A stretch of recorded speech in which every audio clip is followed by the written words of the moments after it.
আপনি জানেনই না আমি কতটা ভয়ঙ্কর। আপনি আমাকে এতটাই খেপাইছেন যে আমি নিজের রাগ কন্ট্রোল করতে পারতেছি না। লামিয়া, তোমায় একটা কথা বলি। তুমি একটা মেয়ে মানুষ। একটা মেয়ে মানুষের এত জেদ আর এত অহংকার থাকা ভালো না। তুমি দেখতে যেরকম সুন্দর, তোমার জেদ আর তোমার অহংকার ঠিক ততটাই বেশি। আমি অহংকারী? আজকে তুমি আমার অহংকার দেখবা। লামিয়া, এসব তুমি কি করতেছো? লামিয়া, তোমার এসব পাগলামি থামাও।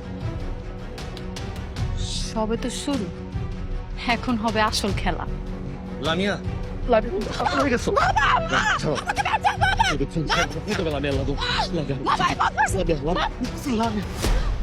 বাবা, এই বদমাইশটা আমার সাথে।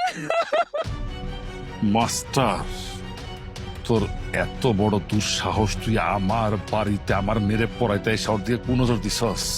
আঙ্কেল, বিশ্বাস করেন আমি এরকম কিছু করি নাই। চুপ কর ছোটলোকের বাচ্চা। তোর আমি অনেক ভালো মনে করছি, অনেক বিশ্বাস করছি। তোর ফ্যামিলির সমস্যার কথা শুনে একটু আগে তোর 20,000 টাকা দিছি, কিন্তু তুই আমার লোক বিশ্বাসঘাতকতা করলি। মনটা চাইতেছে তোর আমি গুলি করে তোর মুখটা ঝাঁঝরা করে ফেলাই।